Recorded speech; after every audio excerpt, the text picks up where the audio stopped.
ओम श्री गुरुवे नमः। ओम शांति शांति शांति।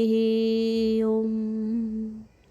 प्रणाम भगवान स्वामी अखंडानंद सरस्वती जी महाराज जी का दिव्य ग्रंथ अप्रोक्षानुभूति प्रवचन से हम पढ़ रहे हैं भगवान मंत्र नंबर 65 की व्याख्या, जिसका नाम है ब्रह्ममय व्यवहार।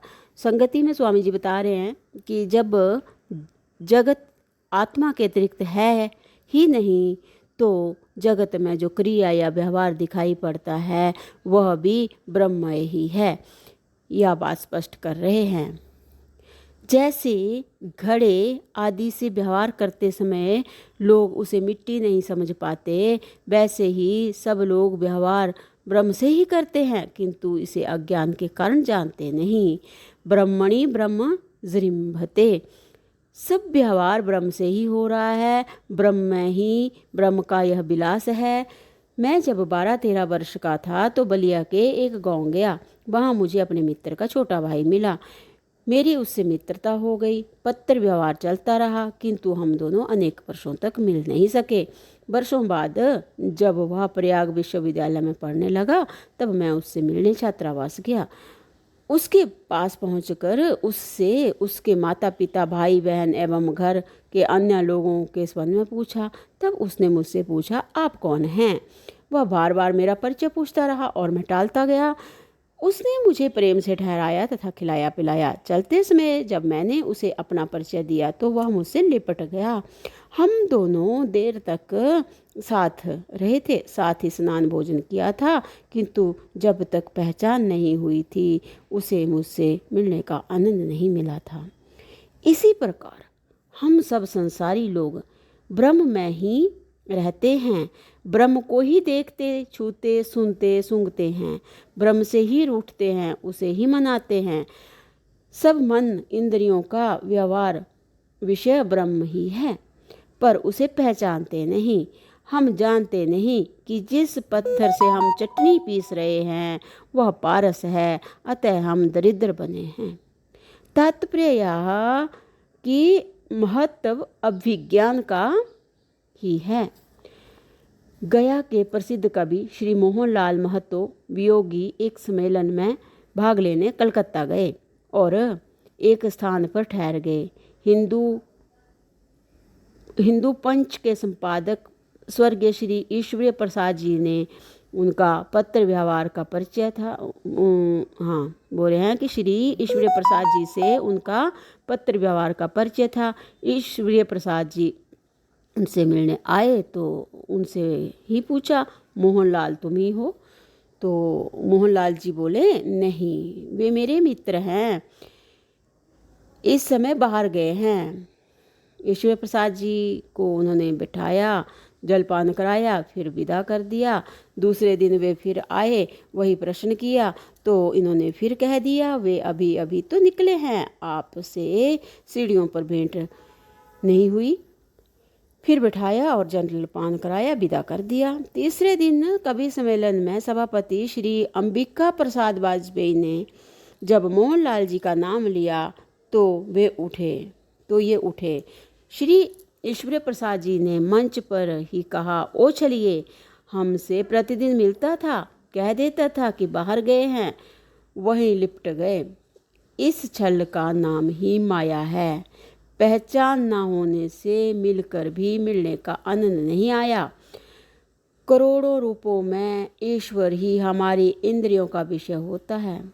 करोड़ों रूपों में ईश्वर ही हमारी इंद्रियों का विषय होता है। वही पुष्प बनकर हमारे नेत्रों को रिझाता है, पृथ्वी बनकर हमें वक्ष पर धारण किए है, वायु बनकर हमारे हृदय में प्रवेश कर रहा है और सुख दुख बनकर वही हमें गुदगुदाता है।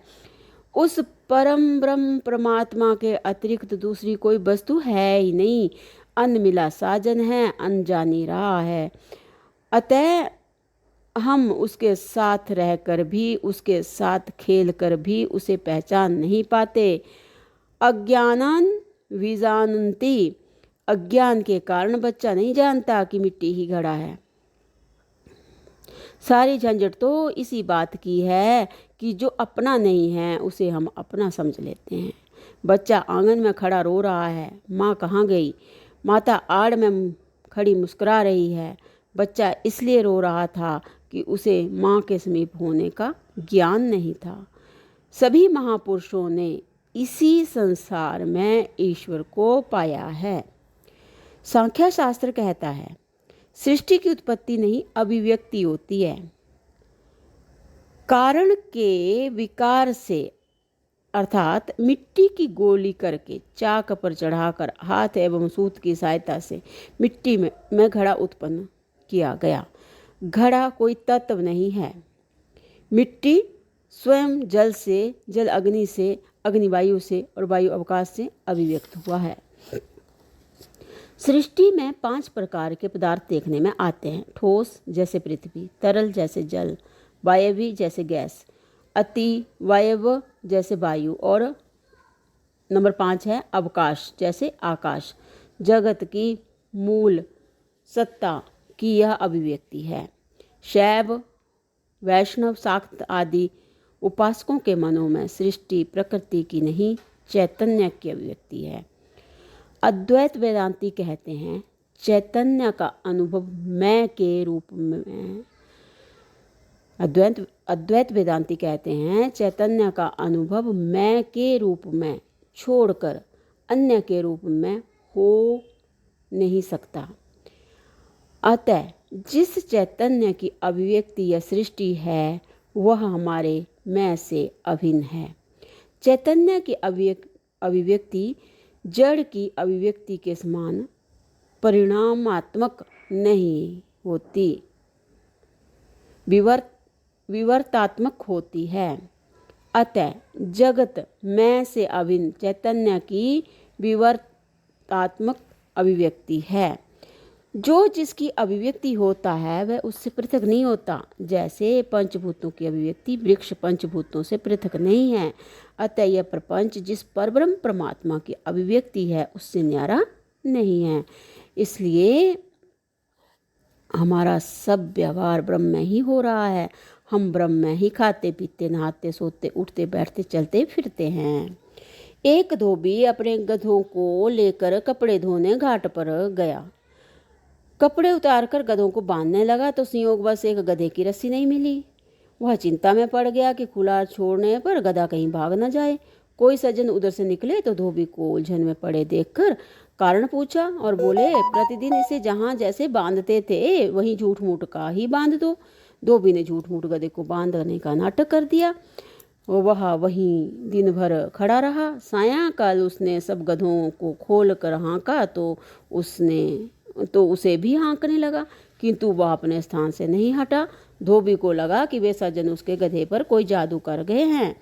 वह उनके घर दौड़ा गया। धोबी की बात सुनकर वे बोले, जैसे झूठ मूठ बांधा था वैसे ही झूठ मूठ पहले खोल दो उसे।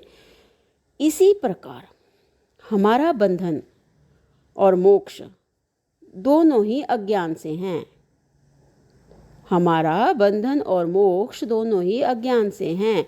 अज्ञान के कारण ही हम नहीं जानते कि सृष्टि में कोई भी नाम रूप क्रिया भाव विचार परमात्मा से अतिरिक्त नहीं है। परमात्मा के सिवा यहाँ कुछ भी नहीं है, अर्थात परमात्मा ही परमात्मा है। तो भगवान यहाँ पर हमारा जो ये मंत्र नंबर 65 है ये विराम लेता है। प्रणाम भगवान। ओम शांति शांति शांति। ओम।